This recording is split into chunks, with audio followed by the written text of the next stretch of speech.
कहते हैं कि जो समय बीत गया वो कभी वापस नहीं आता, और यही छोटी सी बात हमें हमेशा ये याद दिलाती है कि हमें अपने आज के समय का किस प्रकार सदुपयोग करना है, ताकि भविष्य में हम कभी भी बीते समय को लेकर परेशान ना हो। हर किसी को समय के महत्व को समझना जरूरी है। हम इस दुनिया में कब तक है ये कोई नहीं जानता, लेकिन जब तक हैं तब तक उस समय को कैसे उपयोग करना है ये हम लोग अच्छी तरह से जानते हैं। लेकिन फिर भी हम अपने लिमिटेड टाइम का वेस्ट करते हैं और अपने जरूरी कामों को हमेशा कल पर टालते रहते हैं। ये छोटी सी मोटिवेशनल स्टोरी महाभारत का एक हिस्सा है, जिसमें भीम ने अपने बड़े भाई युधिष्ठिर को समय के महत्व को समझाया, और वही चीज हम लोगों के लिए भी बहुत जरूरी है। इसलिए इस मोटिवेशनल स्टोरी को अंत तक पूरा सुने। ये कहानी है महाभारत के समय की है।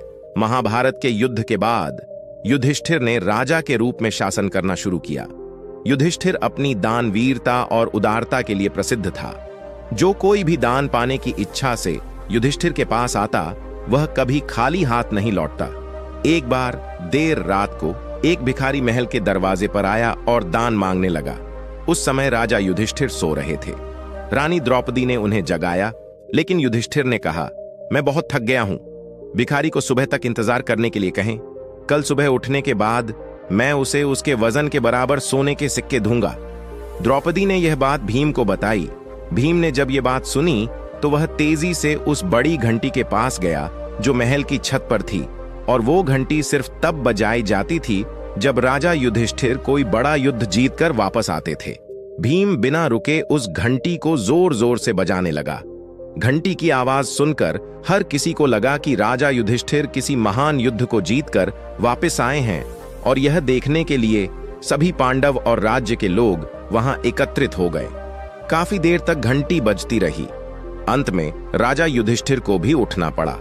गुस्से में उन्होंने भीम से पूछा, तुम इतनी रात को घंटी क्यों बजा रहे हो? भीम ने विनम्रतापूर्वक उत्तर दिया, ऐसा इसलिए है क्योंकि आज आपने बहुत बड़ी जीत हासिल कर ली है। यह सुनकर राजा युधिष्ठिर चौंक गए और पूछा, ये तुम क्या कह रहे हो? भला इतनी रात को मैंने कौन सा युद्ध जीत लिया है? भीम ने उत्तर दिया, बड़े भाई, आज आपने समय को ही जीत लिया है। आपने महारानी से कहा कि भिखारी को दान कल सुबह मिलेगा। अब यह घोषणा तो कोई तभी कर सकता है जब वह समय के साथ जीत हासिल कर ले।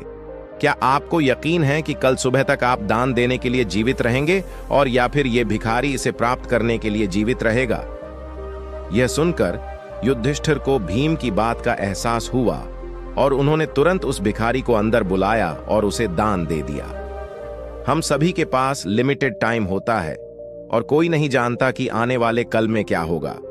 इसलिए जो काम आप आज और अभी कर सकते हैं, उसे कभी आने वाली कल के लिए बचा के ना रखें, क्योंकि कल कभी नहीं आता। हमारी जिंदगी हमारे आज से ही चलती है। अगर जिंदगी को बेहतर तरीके से जीना है तो हमेशा आज में जिएं। कल क्या होगा इस बारे में ज्यादा ना सोचें, क्योंकि जो खुशियां आपका आज आपको देगा, हो सकता वो खुशियां कल आ ही ना पाएं। इसलिए कल की टेंशन ना लेकर अपनी लाइफ को एंजॉय करें, क्योंकि ये टाइम अगर चला गया तो फिर कभी लौटकर वापस नहीं आएगा।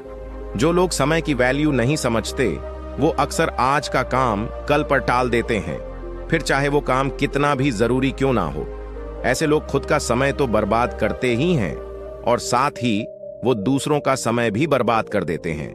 कोई भी काम, चाहे वो बहुत जरूरी हो या ना हो, लेकिन अगर वो काम अगर आप आज कर सकते हैं तो उसे कभी भी कल न पर टालें। काम को टालने की आदत, काम को टालते रहने की आदत कई बार हमारे लिए और साथ दूसरों के लिए भी मुसीबत बन जाती है। समय का सदुपयोग करना हम सभी के लिए बहुत जरूरी है। बर्बाद हुआ समय कभी लौटकर वापस नहीं आ सकता। जो काम सही समय पर हो सकता है, उसे करने में कभी देरी ना करें। जो लोग अपने समय का सही उपयोग करना जानते, वो जिंदगी में कभी भी समय का रोना नहीं रोते, क्योंकि उनका हर काम उनकी सोच और समय के हिसाब से सही होता है। वरना आपको बहुत से ऐसे लोग भी मिल जाएंगे जो हर वक्त यही कहते रहते हैं कि मेरे पास तो टाइम ही नहीं है। टाइम सबके के पास बराबर होता है। हर किसी को दिन के 24 घंटे ही मिले हैं। बस ये हम पर डिपेंड करता है कि इन 24 घंटों को हमें किस तरह से बिताना है। अपने समय का ध्यान रखने और जितना हो सके समय रहते ही सारे कामों को पूरा कर लें, ताकि आपके पास जिंदगी को जीने का भी वक्त रहे। आशा है दोस्तों यह वीडियो आपको पसंद आया होगा।